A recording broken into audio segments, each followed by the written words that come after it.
Hi, this is Aaron Dubinsky coming to you today from the Chut Shel Chesed Yeshiva in the holy city of Yerushalayim in the beautiful state of Israel under the direction of our beloved Rabbi and spiritual guide, Rabbi Shalom Arush. May Hashem bless him always.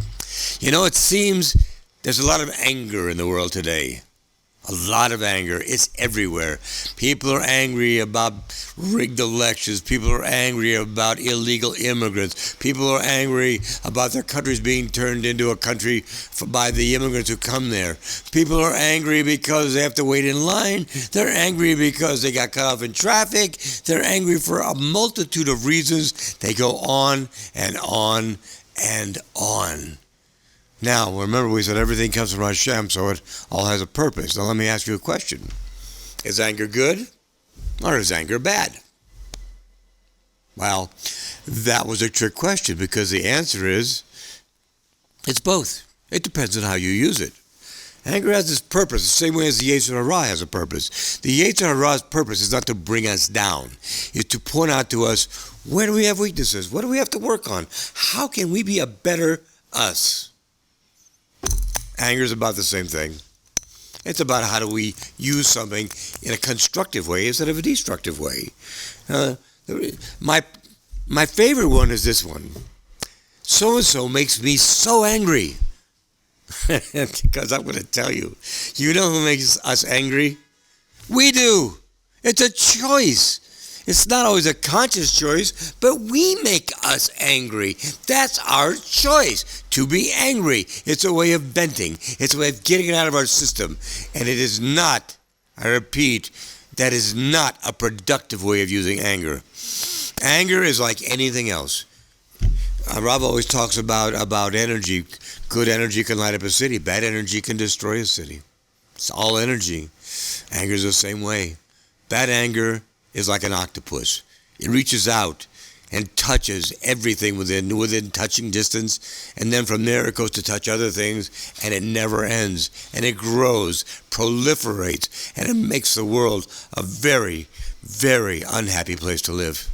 However, it doesn't have to be that way.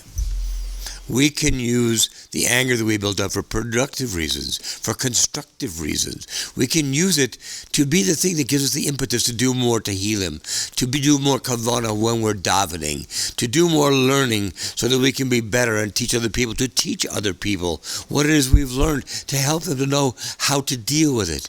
It can be used either way. It is our choice, in many cases, to use it the wrong way. Because here's how it works. We get angry. Doesn't matter. We know why we get angry. We get angry. It's something. These days, look around you.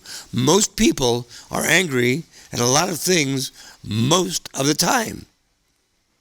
So they get angry. And you get angry and you pass it along. Now, that's not what you're thinking. You're just venting. You're just telling somebody how unhappy you are about this or that or the other thing. But you're passing it along. Your anger, the venom that you have inside of you is spewing out to the person you're talking to. So they, in turn, feel uncomfortable. And they start realizing the things around them that are making them angry. So they tell their friends.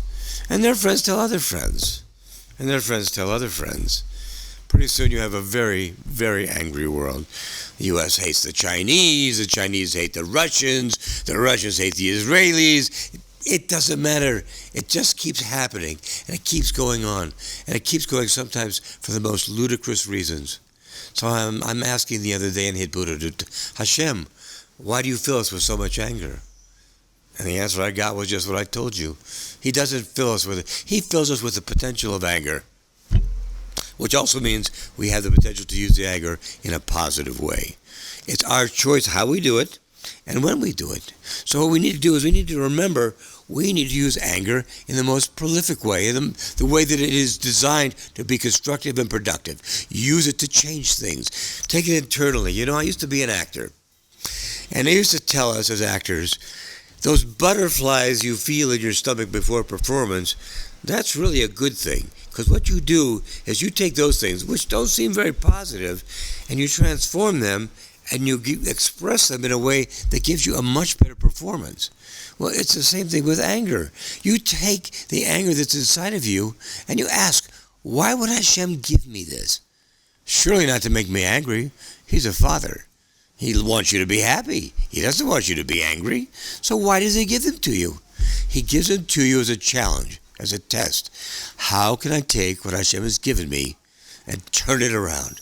How can I turn it around to make the most productive use of what he's given me, which is the most unproductive type of feeling there is out there? There was a story one time about a man who was driving to work. On his way to work, somebody cuts him off in traffic. So he honks the horn, he screams at the guy, and he does all those things you do to people when they cut you off in traffic. Now, the guy who'd cut him off, meanwhile, has driven on and long since forgotten about this. He doesn't even remember. It's not even a part of his memory of the day. But this guy, he remembers, and he takes that anger, and he hangs on to it, and he wants to do something with it. So what does he do? He goes into his office, and his secretary says to him, "Good morning, boss." And he says to her, "What do you mean by that? Good morning. It's not a good morning. Somebody cut me off in traffic. It's a miserable morning. Now go sit down and do something productive like I pay you for." Not exactly going to have the desired effect to make her a good employee. She's upset now, and she's carrying it around because now she doesn't know what to do with it. But she's got to do something with it. It's a hot potato. So her son calls and says, "Mom, I'm sorry to tell you this. I was out playing, and I fell, and I scraped my jeans. They got grass stains, and they got some scratches on them. You know how hard I work so you could have those jeans, and you're not careful with them, and you get them dirty, and you get them scratched. Now I'm getting more money to go out and buy you more jeans. This is terrible. Why do you do this to me?" So the kid, he's not got the hot potato. What is he going to do with it? Well, for him, it was real easy. The cat walked by, and he kicked the cat. Now, let me ask you a question. So having heard the whole story, wouldn't it have been easier for the guy who got cut off in traffic just to go to his secretary's house and kick the cat for himself? He would have saved two people all that aggravation, all of that anger. But that's how anger works. It's contagious. It's an octopus. It reaches out. It touches the next person, and the person after that, and the person after that. So you have a choice. You could either let that happen, or you can be the one to turn it around. Say, "Listen, okay, I'm angry about the fact that one of Israel's enemies shoots over 400 rockets into civilian population to kill our people. It's not a good thing, and you have every right to be angry about it. But does being angry help you do anything?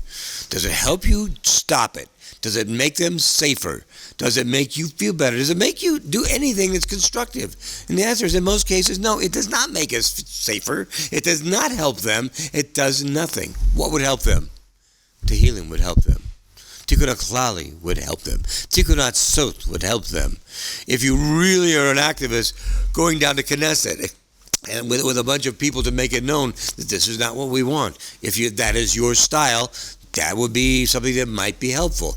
These are all positive ways to react to the anger you have, as opposed to the negative ways to react to the anger you have. You don't want to react to the negative ways. Reacting to the negative ways does bad things for us. For us. It hurts our parnasa. It hurts our shalom bayit. It makes our wife go, "Well, what did I say?" A lot of people have a problem with anger in their home. They have problem with shalom bayit. I've got a guy the other day comes to me and says, "Every time I come home, my wife yells at me. Every time I come home, she screams at me." I said, "You look at other women?" No, I don't. Boy, I said, that was a quick answer. You didn't have to think about that. No, I'm pretty sure I don't look at other women. Okay, you're pretty sure you don't look at other women. Let's say you're a good guy. You don't look at other women. She just screamed at you for no reason. No, she didn't scream at you for no reason. She had a perfectly good reason. She was upset. And most of us men who are raised in the West, we do what men who are raised in the West try to do. When our wives, our significant other, screams at us, we realize immediately she has a problem. And what do men do? We want to fix the problem. That's what we do. She doesn't want you to fix the problem. She wants to be heard. She wants to be understood. She wants to know you care. So my suggestion to you is a couple of things. One, learn how to duck, because she's not yelling at you. It's this stuff back here. All this stuff that she's been carrying around till she can't carry it anymore. She's frustrated and she's angry and she has to get rid of it. So she throws something at it And there you are, right in the way. So I would suggest, first step is just duck. Get out of the way. It's not at you. It's not at you. If it's at you, she will let you know it's at you. And if it's at you, you need again to be constructive. My dear, what can I do to make things better? I'm sure it was me. I'm sure it was my fault. I had a woman the other day call me and she said to me, my husband tells me that I'm not a good wife. I'm holding him back. I'm probably not the one he should have married. My snoot is not what it should be. And she said, the list went on and on. And she's telling me this, and she's in tears on the phone. In tears on the phone. I said, you need to tell your husband he needs to read Garden of Peace. And she said he did read it. I said, well, I'm going to tell you something. If he did, he missed the point entirely. We're not allowed to do any of this stuff. You cannot tell your wife things. Your wife looks at you. You're the sun. She's the moon. She reflects off of you. You give her garbage. What do you think she's going to give you back? Garbage. She's going to give you lots of it. You're going to be so uncomfortable, you don't know what to do with it. Don't get me wrong. There are times she has to do this. When you have done something wrong, you've done a particular avera, you've done something that needs to be corrected, you need somebody to tell you. It's much better you hear it at home than out here on the street. Much better. And at that point, you can deal with what you need to deal with at home. You know, happy wife, happy life. As a matter of fact, in the southern United States where I came from, they used to say, if mama ain't happy, ain't nobody happy. And truer words were hardly ever spoken. The point is, whenever there's a problem of anger, the best thing to do is to skirt it as much as you can, or to take it and turn it around. It's like the hokey pokey. You do the hokey pokey and you turn yourself around. That's what it's all about. So that's what you need to do in this case of anger. Let it go past you, and at the very best, take it, turn it around, and make your life a happy life, and make your wife a happy wife, and keep your home happy, the friends around you happy, the people you live with happy. All this contributes to the coming of Mashiach Tzidkenu and the building of the third Beit HaMikdash. Amen. Everybody have a great week ahead, a great Shabbos, and keep that smile on your face. It looks good on you. Be well, my friends. All the best.